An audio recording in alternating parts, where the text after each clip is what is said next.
Hi hello welcome back to my channel series tales. అందరు ఎలా ఉన్నారు? మేమైతే బాగున్నామండి, మీరు కూడా బాగున్నారని అనుకుంటున్నాను. సో ఈ వీడియోలో కాశీ విశ్వనాథుని స్పర్శ దర్శనం భాగ్యం అండ్ గంగా ఆరతి ఎక్స్పీరియన్స్ మీతో షేర్ చేసుకోవాలనుకుంటున్నాను. సో డేట్ వచ్చేసి 14th December 2025. Timing I think 2:30 AM, early morning 2:30. Roads చూస్తున్నారు కదా ఎంత నిర్మానుషంగా ఉన్నాయి. స్పర్శ దర్శనానికి మనం కావాలి అంటే లైన్లో 2 o'clock వచ్చి నిల్చోవాలి. చూస్తున్నారు కదా, లైన్ 2 o'clock నుంచి స్టార్ట్ అయిపోతుంది అనమాట. మనకి 4 o'clock ఎంట్రీ స్టార్ట్ అవుతుంది. దట్టు ఓన్లీ 1 hour మాత్రమే ఉంటుంది స్పర్శ దర్శనం. మనం టికెట్ తీసుకున్నా కూడా లైన్లో ఉండి మన లక్ బాగుంటేనే మనకి స్పర్శ దర్శన భాగ్యం దొరుకుతుంది. సో అలా మేము 2:30కి లైన్లో మేము వెయిట్ చేసాం. 1:30 మార్నింగ్, ఎర్లీ మార్నింగ్ ఫ్రెష్ అయిపోయి టెంపుల్కి 2:30 లోపు రీచ్ అయ్యాము. సో 2:30కి మేము లైన్లో నిల్చుంటే మాకు 4 o'clockకి అలో చేశారు స్పర్శ దర్శనంకి. అంటే అది నేను ముందు వీడియోలో మెన్షన్ చేసినట్టు మేము జోషి ట్రావెల్స్ వాళ్ళ హెల్ప్తో వెళ్ళాము. అంటే ప్యాకేజ్ తీసుకున్నాము. అది 2200 అనుకుంటా పర్ హెడ్.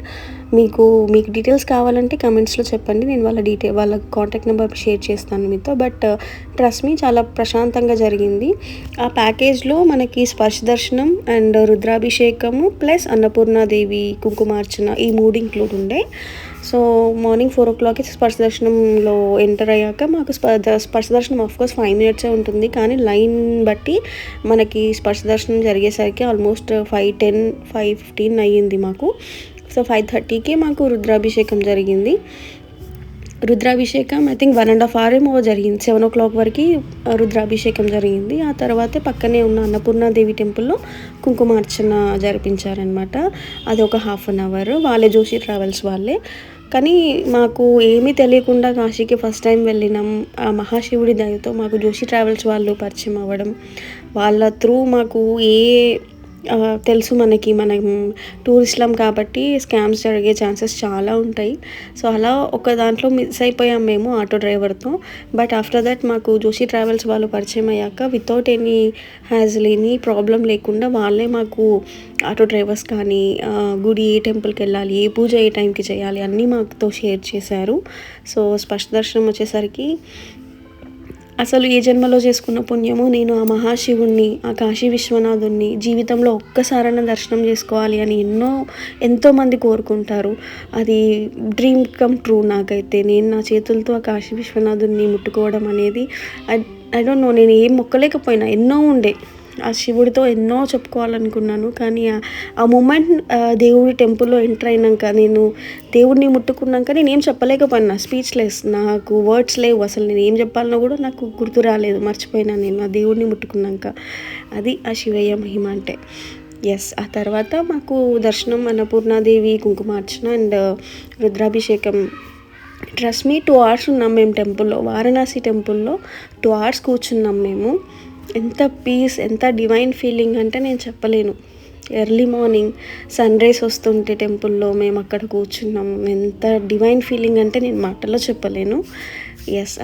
మాకు అక్కడ దర్శనాలన్నీ అయిపోయాక పక్కనే అన్నపూర్ణాదేవి టెంపుల్లో బ్రేక్ఫాస్ట్ ఫ్రీ అన్నదానం అని అంటే మేము బ్రేక్ఫాస్ట్ చేసి ఇంకా మేము మా రూమ్స్కి వెళ్ళి రెస్ట్ తీసుకున్నాం. బికాస్ నైట్ మాకు స్లీప్లెస్ ఉన్నాం కాబట్టి రెస్ట్ కూడా కావాలి కదా. సో అలా రెస్ట్ తీసుకొని ఈవినింగ్ 4 o'clockకి హారతి ప్లస్ 84 ఘాట్స్ చూపించి మనకి గంగాలో దీపం వదిలించడము ప్లస్ ఆరతి జరిగేది అన్నీ ప్రతి ఘాట్కి వాటి ప్రయారిటీ అనేది మనకి షేర్ చేశానమాట. అంటే ఆ ప్రాముఖ్యత ఏంటి, ఆ ఘాట్కి స్పెషాలిటీ ఏంటి అనేది ప్రతిదీ మనకి ఈచ్ అండ్ ఎవ్రీథింగ్ ఎక్స్ప్లెయిన్ చేశారు. సో మేము ఇనీషియల్గా ప్రతిదీ పిండ ప్రదానం నుంచి కూడా మేము రాజాఘాట్ నుంచే స్టార్ట్ అయింది. సో మమ్మల్ని ఆటో వాళ్ళు వచ్చి 4 o'clockకి పిక్ చేసుకున్నారు, రాజాఘాట్ దగ్గర వదిలేశారనమాట. సో బోట్ 4:30కి స్టార్ట్ అయ్యింది. 4:30 నుంచి 6 o'clock వరకు ఘాట్స్ అన్నీ తిప్పింది. అలాగే 84 ఘాట్స్ ఉంటాయి కదా, ప్రతి ఘాట్ ప్రయారిటీ ఏంటి, ఆ ప్రాముఖ్యత ఏంటి, ఎక్కడెక్కడ ఏ ఘాట్. మణికర్ణిక ఘాట్లో 365 days చితి ఆరకుండా ఉంటుందండి. అసలు మనం ఉన్నన్ని రోజులు మనం ఏం సాధిస్తాం? ఈగో అంటాం, యాటిట్యూడ్ అంటాం, డబ్బు, ఆశ, ఇవన్నీ నథింగ్. నేను కాశీ వెళ్ళిన తర్వాత నేర్చుకుంది అది. ఈగో అంటాం, మనమే గొప్ప అనుకుంటాం. ఏది గొప్ప కాదు. వెళ్ళే అప్పుడు మన కట్టుకున్న బట్ట కూడా తీసుకెళ్ళలేం మనం మనతో పాటు. ఉన్నన్ని రోజులు అందరితో సంతోషంగా హ్యాపీగా ఉండాలి అని నేను తెలుసుకున్నాను. అంతే. ఇది రీసెంట్గా కారిడార్ కట్టారంట. ఇది ఇక్కడ నుంచి జస్ట్ 100 మీటర్స్ దూరంలో మనకి విశ్వనాథ్ టెంపుల్ ఉంటుంది. ఎంట్రన్స్ ఉంటుంది. అంటే గంగా వాటర్ తీసుకెళ్ళి మనం శివుడికి అభిషేకం చేసే ఛాన్స్ ఉంటుందంట. అఫ్కోర్స్ మేము వెళ్ళలేదు. సో నెక్స్ట్ టైం వెళ్ళినప్పుడు నుంచి మనకి బోట్ వాళ్ళు ఎక్స్ప్లెయిన్ చేశారు ఎందుకు ప్రాముఖ్యత. అసలు కాశీ దర్శనం అనేది మాటల్లో చెప్పలేనిది. అది మనం ఎక్స్పీరియన్స్ చేస్తే తప్ప తెలీదు. So here comes our team, friends come family అంటారు కదా. సో వీళ్ళు మా ట్రావెల్ పార్ట్నర్స్ ఆల్వేస్.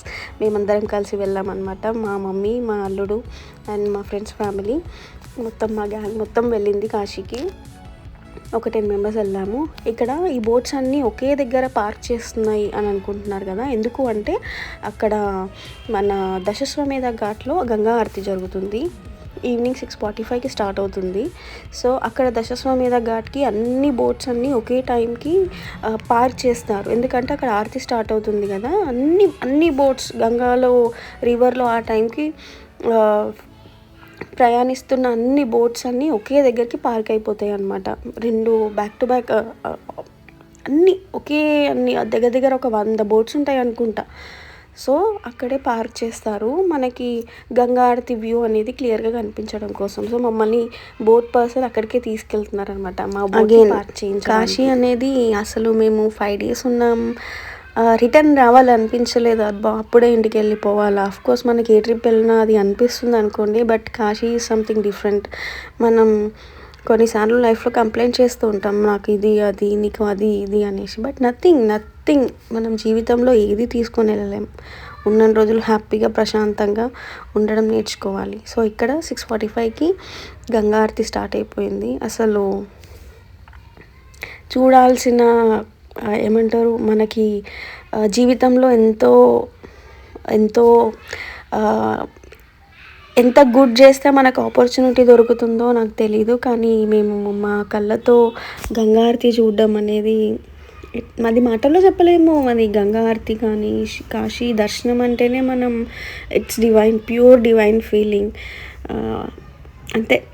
సో అలా మేము గంగా ఆరతి 1 hour ఏమో జరిగింది. 1 hour వరకు జరిగింది ఆల్మోస్ట్ గంగా ఆరతి. చూస్తున్నారు కదా మొత్తం ఆల్మోస్ట్ ఒక చెప్పాలంటే ఒక 10,000 people ఉంటారు నియర్లీ ఎస్టిమేషన్. మనం అక్కడ స్టెప్స్ పైన వెళ్ళి కూర్చోవాలంటే ఆఫ్టర్నూన్ 3:30కి వెళ్ళి కూర్చుంటేనే మనకి అక్కడ స్టెప్స్ పైన కూర్చునే ఆప్షన్ దొరుకుతుంది అనమాట. సో ఇక్కడ ముందుకి ఉన్న బోట్స్ వచ్చేసి ఎవ్రీ ఘాట్కి వాళ్ళ బోట్స్కి మాత్రమే అలో ఉంటుంది, అంటే దగ్గరగా పార్క్ చేసుకునేది. సో మాది రాజాఘాట్ నుంచి కాబట్టి వాళ్ళకి కొంచెం పార్కింగ్ స్లాట్స్ ఉంటాయంట. సో మాది కొంచెం దూరంలో ఒక 50 meters దూరంలో మా బోట్ పార్క్ చేశారనమాట. అక్కడ నుంచి కూడా వ్యూ చాలా బాగుండే మాది. సో వాళ్ళకి అందరూ పేడ్, లైక్ అక్కడ కూర్చోడానికి కూడా డిఫరెంట్ ఉంటుంది అనమాట మనకి పే చేసేది. మా బోట్కి కూడా సపరేట్ ప్యాకేజ్ ఉండే. మీకు ప్యాకేజ్ డీటెయిల్స్ కావాలంటే కమెంట్స్లో మెన్షన్ చేయండి, నేను మీకు డీటెయిల్స్ అనేది షేర్ చేస్తాను మీతో. చూస్తున్నారు కదా గంగా ఆరతి. కాశీకి వెళ్ళామంటే గంగా ఆరతి ఖచ్చితంగా మనం చూడాలి. ఆ గంగమ్మకి అక్కడ వాటర్ ఫ్లో అవుతూ ఉంటే వాళ్ళు అలా ఆరతి ఇస్తుంటే భజన చేస్తుంటే గూస్ బంప్స్ అండి, మాటల్లో చెప్పలేని ఎక్స్పీరియన్స్ అది. అంతే, ఒక్కసారైనా విజిట్ చేయాలి. సో మేము అనుకుంటున్నాము ఎవ్రీ ఇయర్ కాశీకి విజిట్ చేయాలి ఎవ్రీ కార్తీక మాసంలో అలా అని. చూద్దాం. కాశీకి వెళ్ళాలంటే మనం అనుకుంటే సరిపోదు కదా, ఆ శివయ్య ఆజ్ఞ దొరకాలి. సో ఆ శివయ్య మమ్మల్ని బ్లెస్ చేసి ఎవ్రీ ఇయర్ కాశీకి మమ్మల్ని పిలిపించుకోవాలని అయితే మేము కోరుకుంటున్నాం. చూడాలి. ఓం నమ శివాయ. సో అలా గంగా ఆరతి ఫినిష్ చేసుకున్న తర్వాత బోట్ అతను మనకి ఒక పర్టికులర్ గంగా రివర్లోనే, నదిలోనే మనకి ఎక్కువ ఫ్లోటింగ్ లేని ప్లేస్కి తీసుకెళ్ళి మీరు గంగాలో మన దీపం వదిలాలి అనుకుంటే మీరు ఇక్కడ వెలిగించి వదలండి అని చెప్పేసి అక్కడ నుంచి మాతో దీపం అక్కడ నుంచి వదిలించి మధ్యలో డీప్ తీసుకెళ్ళి వదిలించాడు. సో అక్కడ నుంచి మాకు ట్రిప్ అయిపోయింది. ఇంకా 84 ఘాట్స్ అన్నీ చూపించాడు కాబట్టి తీసుకొచ్చి రాజాఘాట్లో వదిలేశారు మమ్మల్ని. సో అక్కడికి మేము వచ్చేసరికి వీళ్ళు కొంతమంది ల్యాంటర్న్స్ వదులుతున్నారు, లైక్ గంగాలో ఆరతిలాగా గాల్లోకి ల్యాంటర్న్స్ లాగా వదిలిస్తే ఇది నాకు కొంచెం క్యూట్ అనిపించింది మూమెంట్, అందుకని నేను ఇక్కడ షేర్ చేశాను వీడియో. సో అక్కడ నుంచి మేము కేదారేశ్వర్ టెంపుల్ అని అక్కడే ఉంది, ఘాట్ నేమ్ అయితే నాకు గుర్తులేదు కానీ కేదార్ ఘాటే అక్కడ కేదారేశ్వర్ టెంపుల్ ఉంది. సో మనం ఈ టెంపుల్కి ఒక్కసారి వెళ్తే కేదార్నాథ్కి 7 times వెళ్ళినంత ప్రాప్తం అంటండి, నాకు అక్కడ పంతులు గారు చెప్పారు. సో మేము అక్కడికి వెళ్ళి ఇక్కడ అర్ధనారీశ్వర లింగం ఉంటుందంట, అంటే మాతా పార్వతీదేవి శివయ్య ఇద్దరు కలిసి ఉన్న టెంపుల్ అంట. సో అక్కడ మేము కేదారేశ్వర్ టెంపుల్ నుంచి దర్శనం చేసుకొని మణికర్ణిక ఘాట్లో కూడా కొద్దిసేపు ఒక 5-10 minutes కూర్చొని అక్కడ నుంచి బయటకు వచ్చాక స్ట్రీట్ ఫుడ్ ఎక్స్ప్లోర్ చేద్దామనేసి కాశీ స్ట్రీట్ ఫుడ్ ట్రై చేసాము. సో అలా కాశీలో మా కాశీ స్పర్శ దర్శనము, ట్రస్ట్ మీ ఆ రోజే మాకు 2 times దర్శనం జరిగింది. అంటే మార్నింగ్ స్పర్శ దర్శనం, తర్వాత రుద్రాభిషేకం, తర్వాత అభిషేకం వాటర్ తీసుకెళ్ళి శివుడి పైన పోయడానికి మళ్ళీ ఇంకొకసారి దర్శనం చేయించారు. అలా